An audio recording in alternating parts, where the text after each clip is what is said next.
Hello friends, welcome to my YouTube channel learn English grammar. तो दोस्तों, आज हम आपके लिए लेकर आए हैं टेंस का दूसरा वीडियो, जिसमें हम चर्चा करने वाले हैं इंडेफिनिट पर। तो दोस्तों, अगर आपने हमारा पिछला वीडियो सिंपल टेंस का नहीं देखा है तो लिंक डिस्क्रिप्शन में है, पहले उस वीडियो को ज़रूर देखें। चलिए फिर स्टार्ट करते हैं इंडेफिनिट। तो सबसे पहले स्टार्ट करते हैं प्रेजेंट इंडेफिनिट टेंस से। तो हम इसकी डेफिनेशन देखते हैं कि इसकी पहचान क्या है। प्रेजेंट इंडेफिनिट टेंस की पहचान है कि जिन वाक्यों के अंत में ता है, ती है, ते है आदि शब्द आते हैं, इन्हें प्रेजेंट इंडेफिनिट टेंस कहते हैं। इसके अलावा इसके रूल्स अलग अलग हैं, पॉजिटिव का अलग है और नेगेटिव का अलग है। तो पहले हम पॉजिटिव का रूल देखते हैं। जैसे कि इसका पॉजिटिव का रूल है, सकारात्मक वाक्यों में सहायक क्रिया नहीं लगाई जाती, बल्कि एक वचनकर्ता होने पर मुख्य क्रिया में यस या ईएस लगाते हैं तथा बहुवचनकर्ता होने पर यस या ईएस नहीं लगाते हैं। तो पहले हम देख लेते हैं सकारात्मक यानी कि पॉजिटिव के एग्जाम्पल्स, जो उदाहरण हैं। जैसे कि हम पहला उदाहरण देखते हैं, सकारात्मक वाक्य का जो सिंगुलर सब्जेक्ट है, एक वचन करता है, उसका उदाहरण देखते हैं। उदाहरण है हमारे पास, राम घर जाता है। एकदम साधारण सा वाक्य है, राम घर जाता है। पॉजिटिव वाक्य है, इसमें जो करता है वो भी एक वचन दिया गया है। तो हमें जो एक वचन का रूल है, यानी कि हमें क्रिया में यस या यस लगाना है। राम घर जाता है, जब हम इसे इंग्लिश में ट्रांसलेट करेंगे तो बनेगा राम गोज होम। यानी जो क्रिया है, जो वर्ब है, उसमें हमें यस या यस में से लगाना है। यस या यस में से एक कुछ लगाना है। तो हमने इसमें यस लगा दिया, राम गोज होम। अगर हम अगला एग्जाम्पल देखें तो हमारे पास अगला एग्जाम्पल है, वह खाना खाता है। तो हमारा जो वह दिया गया है, जो प्रोनाउन दिया गया है, जो सब्जेक्ट दिया गया है, ये भी सिंगुलर है, एक वचन है। तो इसे भी बनाने के लिए ही ईट्स द फूड, तो हमने ईट में यस लगाया, क्योंकि जो कर्ता दिया गया है वो हमारा सिंगुलर का दिया गया है, एक वचन का दिया गया है।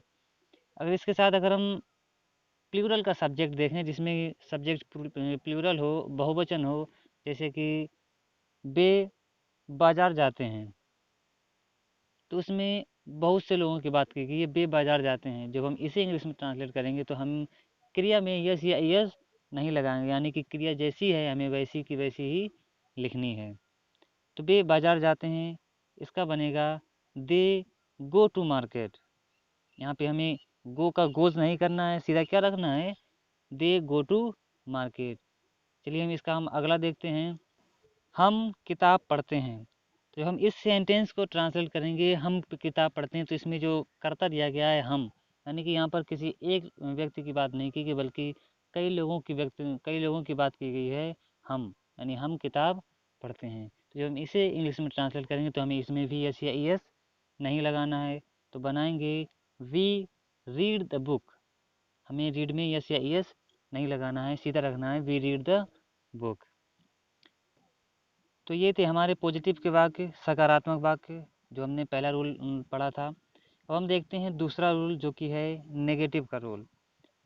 तो इसका जो नेगेटिव का रूल है वो थोड़ा डिफरेंट है। जैसे कि इसका रूल है, नकारात्मक वाक्य में यानी नेगेटिव वाक्य में एक वचन कर्ता होने पर डज नॉट तथा बहुवचन कर्ता होने पर डू नॉट का प्रयोग करते हैं। तो चलिए अब हम एग्जाम्पल देखते हैं, उदाहरण देखते हैं। जैसे कि हमारा उदाहरण है, मैं उससे बात नहीं करता हूँ।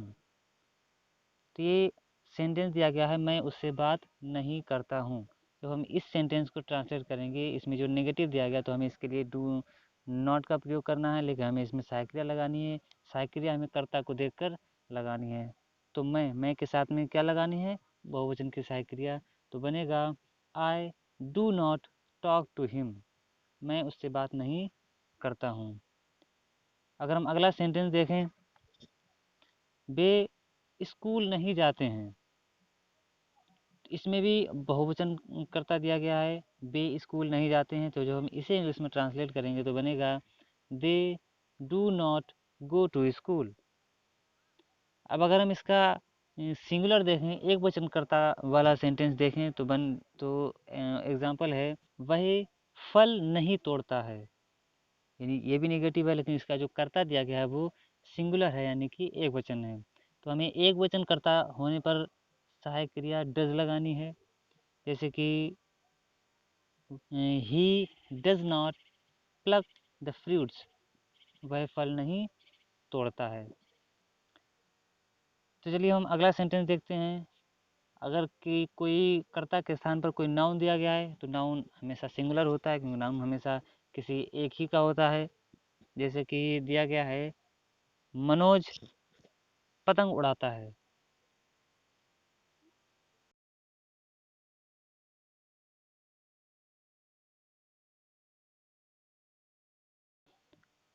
मनोज पतंग उड़ाता है। तो जब हम इसे इंग्लिश में ट्रांसलेट करेंगे तो बनेगा, Manoj does not fly the kite, Manoj पतंग नहीं उड़ाता है। इसमें हम आपको बता दें, ये जो डू और डज का कॉन्सेप्ट है, एक्चुअली जो इसकी हेल्पिंग वर्ब है वो डू ही होती है, लेकिन जो दूसरी बन जाती है सिंगुलर की डज, वो जो आपने इसका जो सकारात्मक वाक्य का जो रूल पढ़ा था, यानी एक वचनकर्ता होने पर हमें यस या ईएस लगाना होता है, बहुवचनकर्ता होने पर यस या ईएस नहीं लगाना होता है। तो उसी कॉन्सेप्ट को यहाँ पर भी फॉलो किया गया है, यानी अगर नेगेटिव वाक्य एक वचनकर्ता है तो हम जो यस या ईएस है वो मुख्य क्रिया में नहीं लगाते, बल्कि कि क्रिया में जो सहायक क्रिया है उसमें लगा देते हैं, यानी कि जो डू है उसमें हमें ईएस जोड़ देते हैं एक वचनकर्ता होने पर। और अगर बहुवचन है तो हमें पूरी की पूरी डू सहायक क्रिया ही लगानी होती है। तो चलिए अब हम इसका अगला प्रकार देखते हैं, इंटेरोगेटिव। इंटेरोगेटिव को दो भागों में बांटा गया है, एक सिंगल इंटेरोगेटिव और डबल इंटेरोगेटिव। जो सिंगल इंटेरोगेटिव है वो सदैव क्या से शुरू होते हैं, यानी जो वाक्य क्या से शुरू होते हैं उन्हें सिंगल इंटेरोगेटिव सेंटेंस कहते हैं। या अगर हम दूसरे शब्दों में समझें तो जिन वाक्यों का, यानी जिन सवालों का जवाब हम हाँ या ना में दे सकते हैं, एक शब्द में दे सकते हैं, उन्हें सिंगल इंटेरोगेटिव सेंटेंस कहते हैं। और जिन सवालों का जवाब हम एक शब्द में नहीं दे सकते, हमें उन सवालों का उत्तर देने के लिए पूरी की पूरी सेंटेंस या पूरी की पूरी बात बतानी होती है, तो उन्हें डबल इंटेरोगेटिव सेंटेंस कहते हैं। दोनों इंटेरोगेटिव सेंटेंसेस में, यानी सिंगल हो या डबल हो, एक चीज़ कॉमन है कि जो हेल्पिंग वर्ब है उसे कर्ता से पहले रखना होता है, चाहे सिंगल हो या डबल इंटेरोगेटिव है, हमें हेल्पिंग वर्ब को कर्ता से पहले रखना है। बस दोनों में जो फ़र्क है वो इतना है, यानी जो सिंगल इंटेरोगेटिव होते हैं, जो क्या से शुरू होने वाले सेंटेंसेस होते हैं, उन सेंटेंसेस में क्या की अंग्रेज़ी नहीं लगाते। लेकिन अगर वहीं बात करें डबल इंटेरोगेटिव की, तो उसमें जो इंटेरोगेटिव वर्ड आता है सबसे पहले उसकी अंग्रेज़ी लगाई जाती है। यानी हम इसे समझते हैं एग्जाम्पल से, जैसे कि एग्जाम्पल है, क्या तुम स्कूल जाते हो। तो इस सेंटेंस में प्रश्न पूछा गया है, क्वेश्चन किया गया है कि क्या तुम स्कूल जाते हो, स्कूल जाने के बारे में पूछा गया, जाते हो या नहीं जाते हो। तो इसका जो आंसर है, जो जवाब है, वो हम एक शब्द में दे सकते हैं, हाँ या ना। तो ये सिंगल इंटरोगेटिव है। तो हम जब इसे इंग्लिश में ट्रांसलेट करेंगे तो हमें जो क्या दिया गया है, क्या तुम स्कूल जाते हो, क्या की अंग्रेज़ी नहीं लगानी है, बल्कि क्या करना है, जो हेल्पिंग वर्ब है सेंटेंस की, उसे उठाकर सबसे आगे रखना है। जैसे कि क्या तुम स्कूल जाते हो, इसे जब हम इंग्लिश में ट्रांसलेट करेंगे तो बनेगा, do you go to school. तो आपने देखा ये जो डू, जो हेल्पिंग वर्ब है उसे हमने उठाकर सबसे आगे लगाया है, उसके बाद में हेल्पिंग वर्ब लगाई है, फिर उसके बाद में क्रिया लगाई है, फिर ऑब्जेक्ट। चलिए इसका हम एक और एग्जांपल देखते हैं। क्या तुम बाजार जाते हो, do you go to market. क्या तुम बाजार जाते हो, इसे जब हम इंग्लिश में ट्रांसलेट करेंगे तो बनेगा, do you go to market. तो चलिए हम इसका थोड़ा सा अगला प्रकार देखते हैं। हम इसमें नॉट, यानी कि नहीं, जोड़ देते हैं, इसे इंट्रो नेगेटिव बनाते हैं। जैसे कि अगला हम सेंटेंस देखते हैं, क्या वह तुमसे बात नहीं करता है।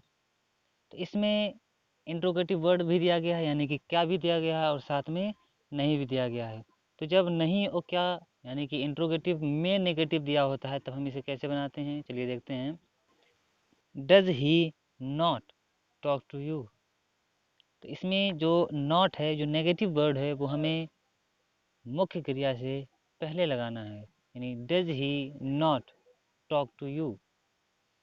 तो ये था सिंगल इंट्रोनेगेटिव। तो अब हम देखते हैं डबल इंट्रोगेटिव, यानी कि जो WH वर्ड, यानी कब क्यों कहाँ कैसे से क्वेश्चन पूछे जाते हैं, तो उन्हें डबल इंट्रोगेटिव कहते हैं। चलिए हम इनका एक एग्जांपल देखते हैं। रमेश उससे बात क्यों करता है।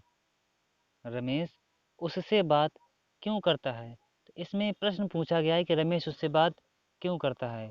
तो इस प्रश्न का जवाब हम एक शब्द में नहीं दे सकते, हमें पूरा रीज़न बताना होगा, कारण बताना होगा कि वह उससे बात क्यों नहीं करता। यानी जिन प्रश्नों का उत्तर देने के लिए हमें पूरी बात बतानी पड़े, उन्हें डबल इंट्रोगेटिव कहते हैं। उन्हें बनाने का जो रूल है वो है, सबसे पहले हम WH वर्ड को लगाते हैं, यानी हम इसका रूल देख लेते हैं। सबसे पहले WH word plus helping verb, यानी कि जो हेल्पिंग वर्ब है वो हमें यहाँ पर लगानी है, डू या does, plus subject plus not.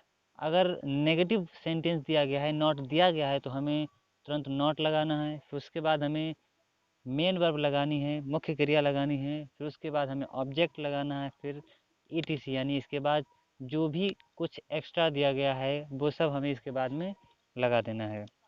तो ये था डबल इंटेरोगेटिव का रूल। तो चलिए अब हम इस सेंटेंस को ट्रांसलेट करते हैं। रमेश उससे बात क्यों करता है।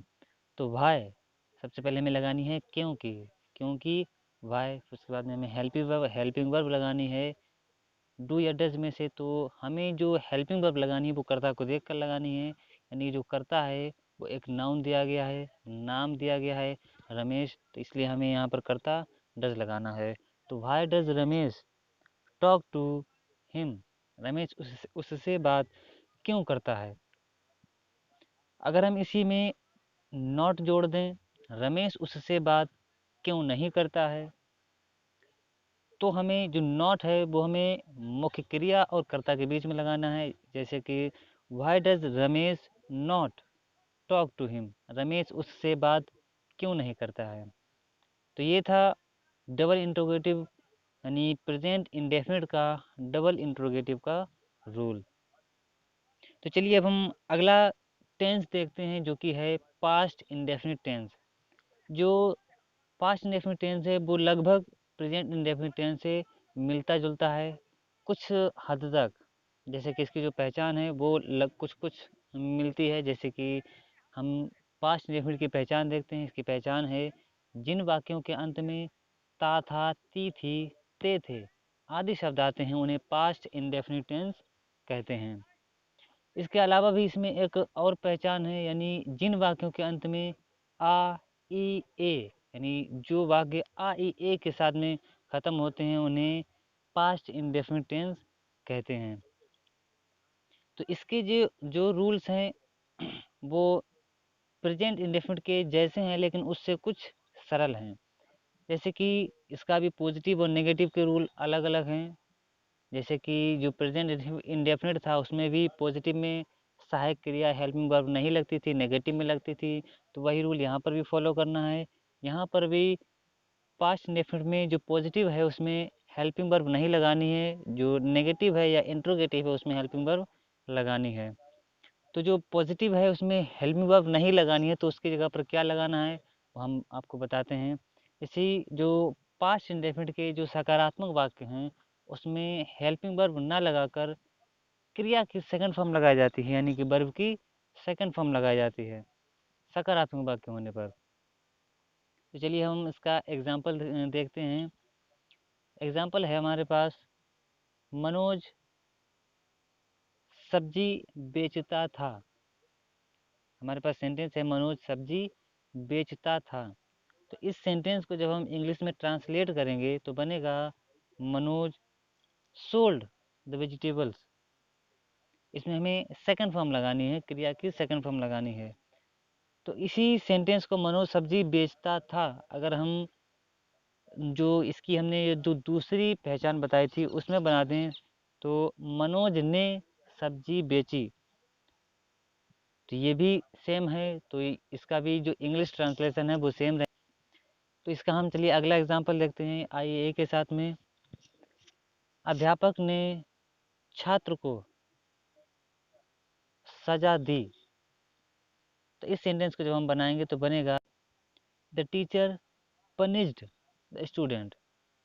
इसमें हमें सेकंड फॉर्म लगानी है, यानी कि पनिश की सेकंड फॉर्म पनिश्ड। तो इस प्रकार से जो पास्ट इंडेफिनिट के सकारात्मक यानी कि जो पॉजिटिव सेंटेंसेस हैं उन्हें हमें बनाना है। अब हम इसका दूसरा रूल देखते हैं, यानी कि जो नेगेटिव का है।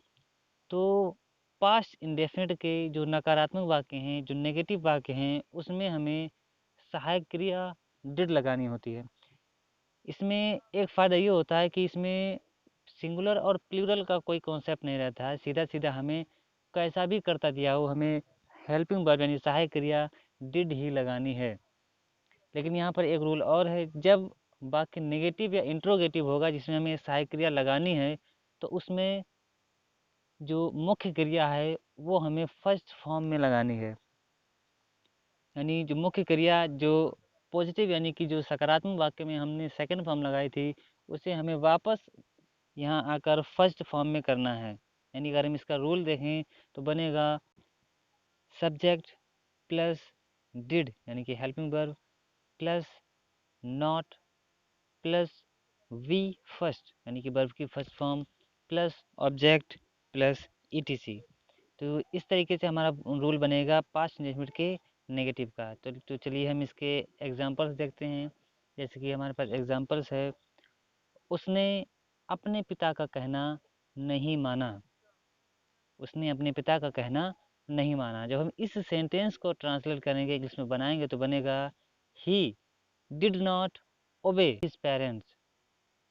उसने अपने पिता का कहना नहीं माना, यानी कि जो हमें डिड और नॉट दोनों को एक साथ में लगाना है। इसी का हम अगला सेंटेंस देखते हैं, रागिनी आज स्कूल नहीं गई। तो इसे जो हम इंग्लिश में ट्रांसलेट करेंगे तो बनेगा Ragini did not go to school today. या इस टुडे को हम आगे भी उठा के ला सकते हैं कॉमा के साथ में, today comma Ragini did not go to school. तो ये थे हमारे पास्ट इंडेफिनिट के नेगेटिव सेंटेंस। तो अब हम अगर इन्हें इंटरोगेटिव में देखें, सिंगल और डबल इंटरोगेटिव में, तो बनेंगे जो सिंगल इंटरोगेटिव है पहले हम उसका एग्जांपल देखते हैं। तो जो सिंगल इंटरोगेटिव है उसमें हमें जो हेल्पिंग वर्ब है उसे सबसे उठाकर सबसे आगे लाना है। जैसे कि एग्जांपल है, क्या बच्चों ने खाना खाया। तो ये सिंगल इंटरोगेटिव सेंटेंस है। जब हम इसे बनाएंगे, did the children eat the food. क्या बच्चों ने खाना खाया। इसी को अगर हम नेगेटिव कर दें, क्या बच्चों ने खाना नहीं खाया, तो हमें जो नॉट है वो कहाँ पे लगाना है, चलिए देखते हैं। Did the children not eat the food. तो इस तरीके से हमें जो नॉट है वो वर्ब से पहले लगाना है, क्रिया से पहले लगाना है। अगर हम इसी को डबल इंटरोगेटिव करें तो बनेगा बच्चों ने खाना क्यों खाया। तो ये डबल इंटरोगेटिव है। इस क्यों की जगह पर हम कोई भी इंटरोगेटिव वर्ड रख सकते हैं। बच्चों ने खाना कब खाया, बच्चों ने खाना कैसे खाया, कुछ भी रख सकते हैं। तो हम पहला वाला बनाते हैं कि बच्चों ने खाना क्यों खाया। तो जो डबल इंटरोगेटिव है उसका रूल क्या है, जो सिंगल इंटरोगेटिव है वही रूल है। बस क्या करना है, जो डबल इंटरोगेटिव में जो इंटरोगेटिव वर्ड दिया गया है, इंटरोगेटिव शब्द दिया गया है WH वर्ड, उसे उठाकर हमें सबसे पहले रखना है। उसके बाद में हेल्पिंग वर्ब फिर जो करता है उसे रखना है। तो बच्चों ने खाना क्यों खाया, why did the children eat the food. तो हमें इस तरीके से बनाना है। इसी को अगर हम नेगेटिव कर दें कि बच्चों ने खाना क्यों नहीं खाया, तो इसे ये बनेगा why did the children not eat the food. तो इस तरीके से बनते हैं पास्ट इंडेफिनिट के सेंटेंसेस। तो चलिए अब हम अगला टेंस देखते हैं, जो कि है हमारा future indefinite tense. Future indefinite tense present indefinite और पास्ट इंडेफिनिट से काफ़ी सरल है, क्योंकि इसमें पॉजिटिव और नेगेटिव में अंतर नहीं है। दोनों एक ही रूल से बन जाते हैं। जैसे कि इसकी जो पहचान है वो हम पहले पहचान देखते हैं। कि जिन वाक्यों के अंत में ग, गी, गे आदि शब्द आते हैं फ्यूचर इंडेफिनिट टेंस कहते हैं। इसका जो रूल है वो है फर्स्ट पर्सन, यानी कि जो आई और वी इनके साथ में शैल, अन्य सभी कर्ताओं के साथ में विल का प्रयोग करते हैं। यानी इसमें जो सहायक क्रिया है वो विल और शैल लगाई जाती है, जो कि फर्स्ट पर्सन यानी आई और वी के साथ में शैल, अन्य सभी कर्ताओं के साथ में विल लगाई जाती है। जो मुख्य क्रिया है यानी मेन वर्ब है वो इसमें फर्स्ट फॉर्म लगाई जाती है। तो चलिए हम इसका एग्जाम्पल देखते हैं। मैं घर जाऊंगा, इसमें लास्ट में ग आया है, मैं घर जाऊंगा। तो इस सेंटेंस को जब हम इंग्लिश में ट्रांसलेट करेंगे तो बनेगा आई शैल गो होम, मैं घर जाऊंगा। इसमें गो होम यानी कि जो फर्स्ट फॉर्म है वो हमें लगानी है। चलिए हम इसका अगला एग्जाम्पल देखते हैं। वे खाना बनाएंगे, इसमें बताया गया है बे खाना बनाएंगे, ये थर्ड पर्सन का प्रोनाउन है बे। तो जब हम इसे इंग्लिश में ट्रांसलेट करेंगे तो बनेगा they will cook the food, बे खाना बनाएंगे। तो ये थे दोनों पॉजिटिव के। अब हम देखते हैं इसके नेगेटिव के। तो जो नेगेटिव है उसमें हमें कुछ नहीं करना है, जो नॉट है उसे ऐड कर देना है हेल्पिंग वर्ब यानी कि सहायक क्रिया के बाद में और मुख्य क्रिया से पहले। तो उसके लिए हमारे पास एग्जाम्पल्स है। मैं तुमसे बात नहीं करूँगा, तो ये फ्यूचर इंडेफिनिट का नेगेटिव सेंटेंस है, मैं तुमसे बात नहीं करूँगा। जब हम इसे इंग्लिश में बनाएंगे तो बनेगा I shall not talk to you, मैं तुमसे बात नहीं करूँगा। तो चलिए हम अगला एग्जाम्पल देखते हैं। नेक्स्ट एग्जाम्पल है वे विद्यालय नहीं जाएंगे। जब हम इसे इंग्लिश में ट्रांसलेट करेंगे तो बनेगा they will not go to school. तो ये थे हमारे फ्यूचर इंडेफिनिट के नेगेटिव। अब हम अगर इसके इंटेरोगेटिव देखें यानी सिंगल इंटेरोगेटिव और डबल इंटेरोगेटिव, तो पहला देखते हैं हम सिंगल इंटेरोगेटिव। इसमें हमें कुछ नहीं करना है, सिर्फ हेल्पिंग वर्ब को उठाकर आगे लाना है। जैसे कि हमारे पास सेंटेंस है क्या तुम स्कूल जाओगे। तो हम इस सेंटेंस को इंग्लिश में ट्रांसलेट करेंगे यानी अंग्रेजी में बनाएंगे तो बनेगा will you go to school, will you go to school. अगर हम इसी सेंटेंस को नेगेटिव बनाएं यानी कि नॉट लगा दें, क्या तुम स्कूल नहीं जाओगे, तो इसमें हमें जो नॉट लगाना है वो मुख्य क्रिया से पहले लगाना है, यानी कि सेंटेंस बनेगा will you not go to school.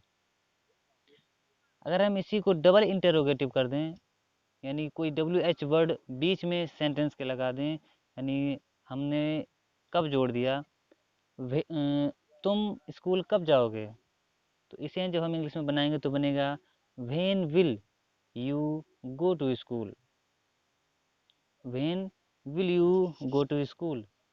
अगर हम इससे भी नेगेटिव कर दें यानी डबल इंट्रोगेटिव को भी नेगेटिव कर दें तो बनेगा तुम स्कूल क्यों नहीं जाओगे, तो तुम स्कूल क्यों नहीं जाओगे। तो इस सेंटेंस को करेंगे तो why will you not go to school, why will you not go to school. तो ये थे हमारे इंडेफिनिट के तीनों टेंसेस। उम्मीद है आपको हमारा ये वीडियो पसंद आया होगा। अगर आपको हमारा ये वीडियो पसंद आया है तो लाइक करें, कितना पसंद आया है ये बताने के लिए कमेंट करें, और अगर आपको ये वीडियो अच्छा लगा तो इसे अपने दोस्तों में ज़रूर शेयर करें। तो चलिए फिर मिलते हैं अगले वीडियो में, तब तक के लिए जय हिंद।